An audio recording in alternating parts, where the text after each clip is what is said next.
अस्सलामुअलैकुम everyone, welcome to the YouTube channel the legal career. कैसे हैं आप सब? उम्मीद करता हूँ सब खैरियत से होंगे। आज का जो हमारा टॉपिक है वो role of law in society है कि लॉ का क्या किरदार है सोसाइटी के अंदर। फ़िलासफ़ी ऑफ लॉ का ये क्वेश्चन है। तो चलिए स्टार्ट करते हैं। अगर स्टार्ट करने से पहले अगर आपने चैनल को सब्सक्राइब नहीं किया तो लाजमी चैनल को सब्सक्राइब करें मज़ीद इंफॉर्मेटिव वीडियोज़ के लिए। तो चलिए स्टार्ट करते हैं। क्वेश्चन है हमारे पास, what is law, what is the role of law and in society. तो चलिए स्टार्ट करते हैं इंट्रोडक्शन से। Law is the very important for a society as it serve as a norm of conduct for citizen. It was also made to provide for proper guidelines and order upon the behavior of all citizens and to sustain equity among the three branches of the government.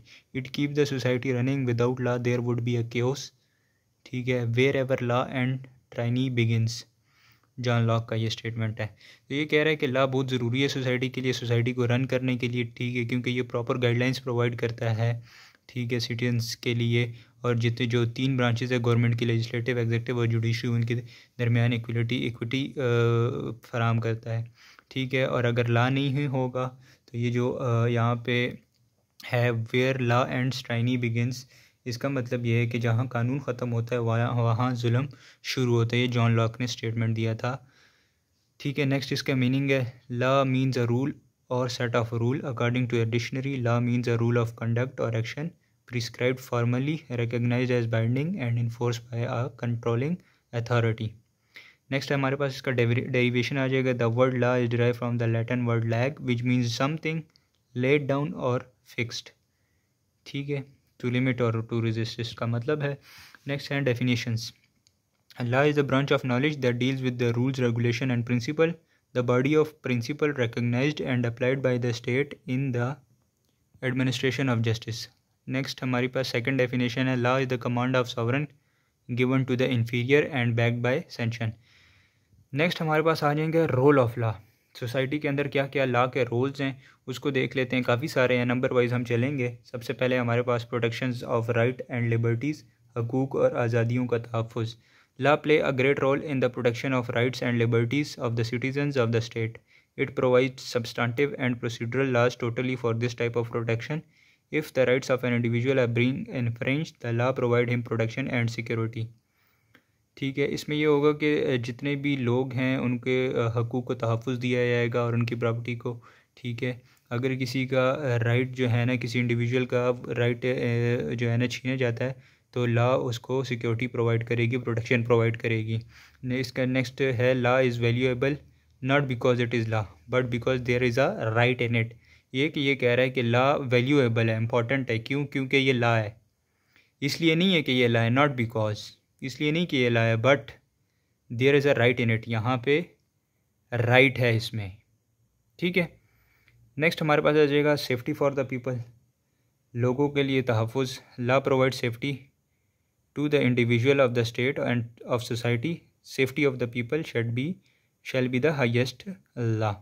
Settlement of disputes, तनाज़ात का तहफ़्फ़ुज़. ठीक है, उनको हल करना तनाज़ात को. law are enacted to resolve the dispute between the people. Civil suits, plans and criminal trials are provided by the law by which the judiciary resolve the disputes. ठीक है, next हमारे पास आएगा मेंटेन ऑर्डर, तरतीब को बरकरार रखना. Maintaining order in a society is a very difficult question and is very necessary. Therefore, with the help of law, the order of the society is maintained. इसमें मज़ीद आ जाएगा, the law defines some penalties and sanctions for doing a bad act, crime in a society. If a person does not maintain order as per law, he or she shall be punished by the law. अगर कोई इसको maintain नहीं करेगा तो उसको punishments मौजूद हैं, वो उसको दी जाएंगी. नेक्स्ट हमारे पास आ जाएगा मेंटेनेंस ऑफ पीस, अमन की बहाली. Peace is an important stability factor of the society or state. If there is no peace in a society, people cannot avail their rights and therefore people are not able to perform their duties accurately. No peace in a society means that the society is in chaos, so the law maintains the peace in the society. Without law, men are beast. इसमें ये कह रहा है कि जो अमन की बहाली है वो ज़रूरी है. ठीक है, सोसाइटी के अंदर या स्टेट के अंदर अगर कोई अमन नहीं होगा सोसाइटी में तो लोग जो है ना वो अपने राइट्स नहीं हासिल कर सकेंगे. ठीक है, और सिमिलरली वो अपनी फिर ड्यूटीज़ को भी सर अंजाम नहीं दे सकेंगे. सही है। तो नेक्स्ट आ जाएगा हमारे पास लीगल कॉशनसनेस, मतलब कि कानूनी शऊर।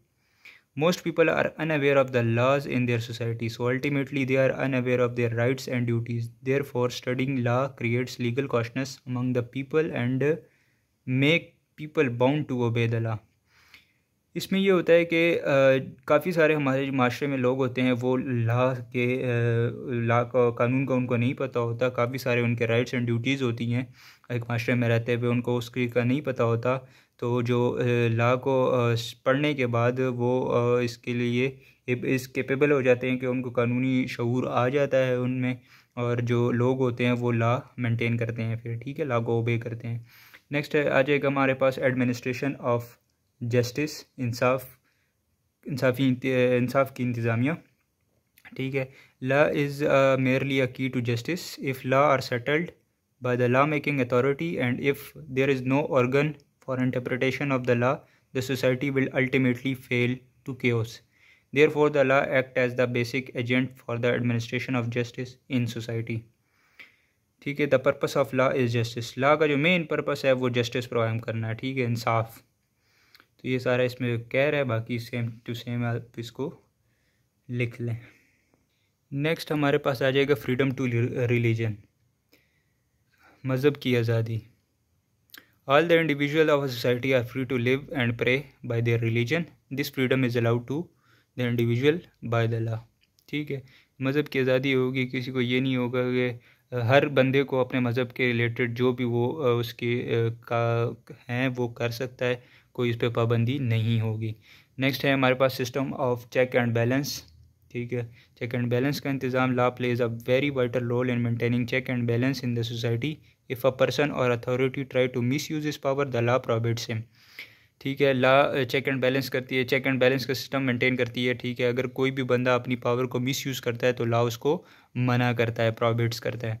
नेक्स्ट है मेंटेन्स एक्विलिब्रियम, तवाज़ुन बरकरार रखता है, ठीक है। Every person is equal before the eye of the law, therefore to maintain balance and equilibrium in society there is a need of laws. इसमें यह है कि सब जो लोग हैं वो जो लॉ है उसके सामने सब बराबर हैं, ठीक है। तो ये भी लॉ की ड्यूटी है कि जितने भी लोग हैं वो सब बराबर हैं और उसके कोई ऊपर नीचे नहीं है, चाहे अमीर है चाहे गरीब है, सब लॉ के सामने इक्वल हैं, ठीक है। नेक्स्ट हमारे पास आ जाएगा टू लिमिट द सोसाइटी, माशरे को महदूद करना। Even every society is based upon two factors, the first one is the good factor and the other one is the bad factor. The bad one usually unlimits the law, therefore through the help of law evil factor of the societies are limited. If there is no limitation of the law on the bad factor of the society, these factors will kill all the good factors of the law.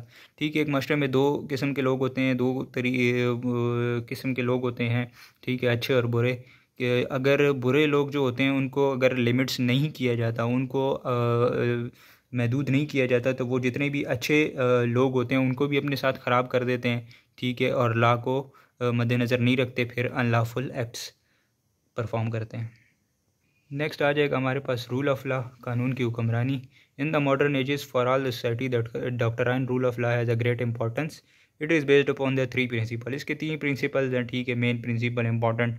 Equality before the law, supremacy of law, respect for judicial precedents, ठीक है। ये वाला independence वाला ये अभी आपने लिखें, ये एंड पे मैंने लिखा है, इसमें थोड़ी सी मिस्टेक है। नेक्स्ट हम चलेंगे प्रोटेक्शन टू वाइल्ड लाइफ, जंगली हयात का तहफ़्फ़ुज़। लॉ सिर्फ जो है ना सोसाइटी या स्टेट या कंट्री के लिए मुख्तस नहीं है, वो जितने भी एक कंट्री में चीज़ें हैं सब के लिए होता है, ठीक है। इसी तरह जंगलात के जो हयात है उनका भी तहफ़्फ़ुज़ लॉ का रोल करता है, ठीक है। वाइल्ड लाइफ, चलिए इसको शुरू करते हैं। इसमें डिटेल्स ये हैं इसकी। Wildlife, including animals and birds, are major part of the society, but some poor humans are killed for their joy or precautionary interest. Therefore, there are many laws present to protect wildlife. अब wild life को भी protect करता है इस तरह के काफ़ी सारे लोग इस तरह होते हैं जो शिकार करते हैं अपने खाने उस चीज़ को, उस जानवर को, हलाल जानवर को खाने के लिए, थोड़ा मज़ा हासिल करने के लिए। तो काफ़ी सारे लाज ऐसे मौजूद हैं जो जंगली हयात है, वाइल्ड लाइफ है, उसको भी प्रोटेक्ट करता है, ठीक है। नेक्स्ट हमारे पास आ जाएगा protection from threat and aggression. ख़तरे और जारजियत से तहफ़्फ़ुज़। There are many major types of threats that are common in the societies. The first one is an internal threat, terrorism, revolt etcetera. Internal threat में ये आता है, थ्रेट में ये आता है जो अंदरूनी है, उसमें ये आता है कि जो टेररिज्म वगैरह हो रहा है, ठीक है, वो इंटरनल में आता है। नेक्स्ट है and the other one is the external threat from another society. So the law protect society from the internal and external threats and also limits these bad factors. ठीक है, नेक्स्ट आ जाएगा हमारे पास freedom to media, media की आज़ादी।